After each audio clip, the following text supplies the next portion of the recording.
Pada video ini, kita akan mempelajari tentang hereditas. Hereditas adalah istilah yang menunjukkan pewarisan sifat biologi dari induk ke keturunannya melalui DNA. Pertama, kita akan mempelajari tentang sel.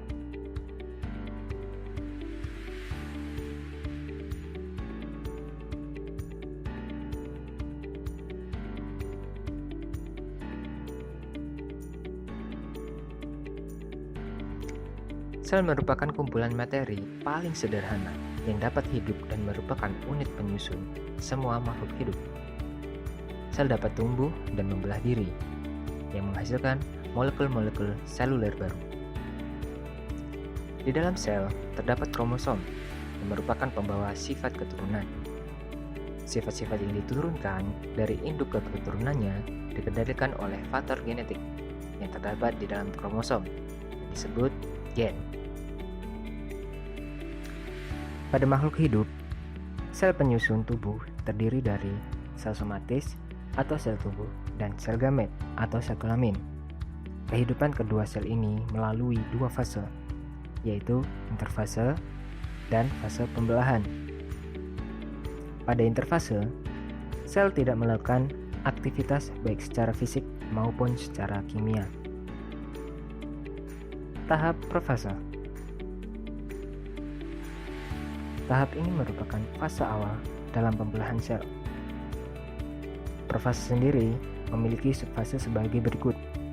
Di antaranya, pertama adalah leptonema, merupakan tahap awal pengumpulan kromosom. Kedua, zigonema. Ketiga, pakinema. Keempat, diplonema. Dan terakhir, diakinesis. Kemudian, tahap metafase.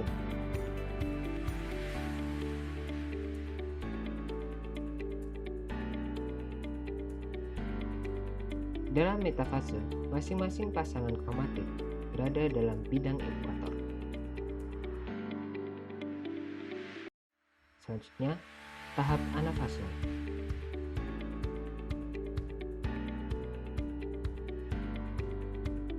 Pada tahap anafase, kromatik bergerak menuju masing-masing kutub pembelahan. Yang terakhir adalah tahap telofase.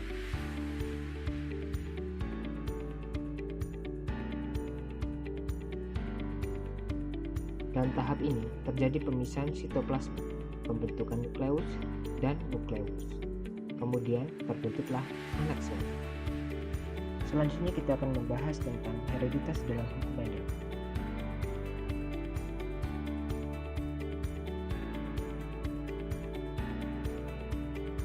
Robert Johann Mendel adalah seorang ilmuwan sekaligus biarawan yang berasal dari Austria.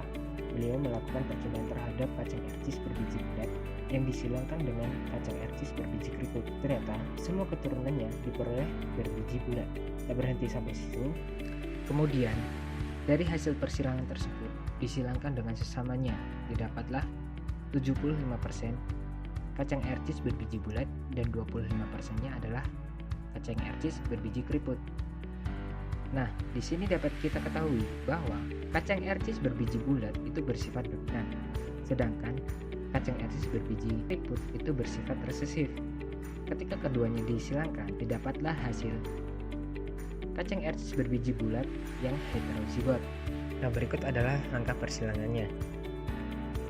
Kita misalkan kacang ercis berbiji bulat heterozigot tadi dengan B besar B kecil.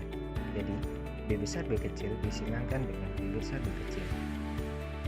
Gametnya adalah B besar B kecil dan B besar B kecil. Kemudian kita buat sebuah tabel untuk mempermudah pengerjaannya. Nah, dari tabel tersebut kita pasangkan satu persatu. Pertama B besar B besar, kemudian B besar B kecil, B besar B kecil, dan B kecil B kecil. Untuk perbandingan genotipnya itu adalah 1:2:1. Sedangkan untuk perbandingan fenotipnya itu 3:1. Yang kita misalkan tadi, B besar B kecil adalah sepasang gen, yang mana biasa disebut alil. Ketika individu memiliki genotip berbeda, ketika individu memiliki genotip yang terdiri atas alel yang sama, misal B besar atau B kecil disebut homozigot. Nah, untuk yang berbeda tadi kita sebut heterozigot. Nah, untuk persilangan tadi disebut monohibrid karena hanya satu sifat beda. Untuk dua sifat beda disebut dihibrid. Untuk tiga sifat beda disebut trihibrid. Ternyata ada beberapa penyimpangan semu yang terjadi pada hukum Mendel. Di antaranya adalah polimeri. Polimeri adalah pembastaran heterozigot dengan banyak sifat beda yang berdiri sendiri tetapi mempengaruhi bagian yang sama pada suatu organisme. Hal ini terjadi pada percobaan yang dilakukan oleh Nelson, di mana beliau menyilangkan antara gandum berbiji merah dengan gandum berbiji putih. Pada percobaannya dihasilkan perbandingan fenotip, yaitu 15 biji merah dibanding 1 biji putih. Selanjutnya kriptomeri.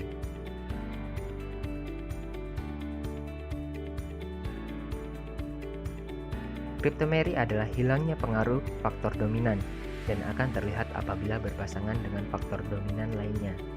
Hal tersebut pertama kali diamati oleh Carens pada percobaan yang dilakukan dengan menyilangkan bunga Linaria maroccana, galur murni yaitu warna merah dan putih. Dihasilkan F1 berwarna ungu. Ketika F1 disilangkan dengan sesamanya, didapatlah F2 berwarna ungu, merah, dan putih dengan perbandingan 9:3:4. Berikutnya epistasi dan hipostasi.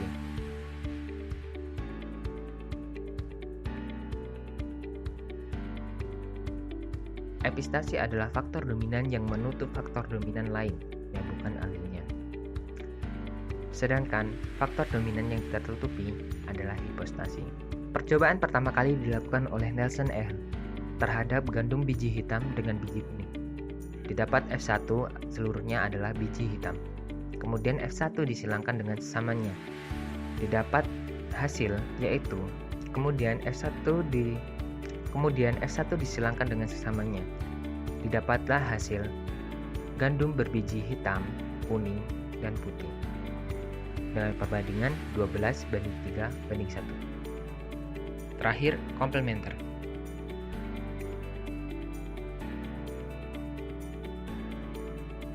Komplementer adalah interaksi gen yang melengkapi dan bekerja sama sehingga menghasilkan sifat baru. Percobaan pertama kali dilakukan oleh Bateson dan Panett. Mereka melakukan persilangan pada bunga Latitus odoratus berwarna putih dengan sesamanya, menghasilkan seluruhnya adalah berwarna ungu. Selanjutnya, kita akan membahas hereditas pada manusia. Pertama, kita akan membahas kelainan genetis atau penyakit menurun. Kelainan genetis atau penyakit menurun. Pertama, terpaut pada kromosom tubuh atau autosom. Penyakit ini dibawa oleh gen kromosom tubuh.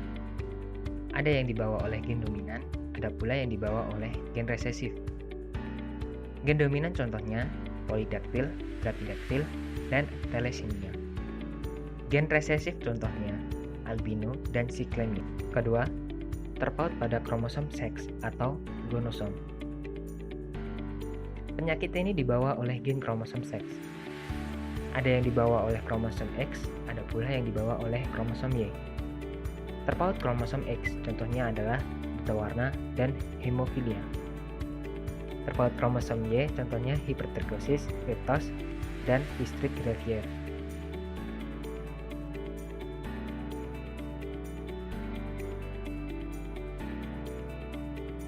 Golongan darah memiliki golongan yang berbeda-beda sesuai dengan antigen yang terdapat di permukaan eritrosit.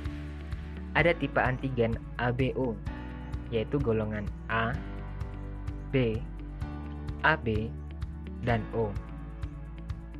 Ada pula tipe antigen rhesus, yaitu rhesus positif dan rhesus negatif.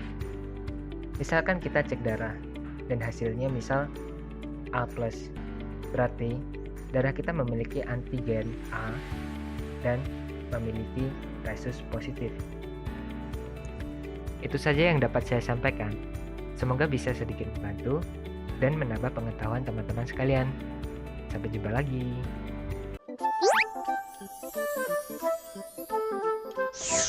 Halo sahabat Dikbud, di masa kebiasaan baru seperti sekarang ini, ingat selalu pesan ibu.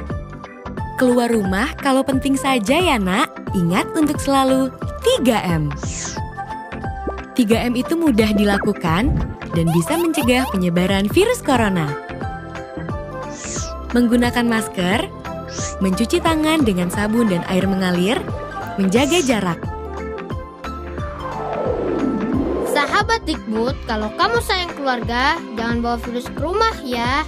Ingat pesan ibu, ingat 3M.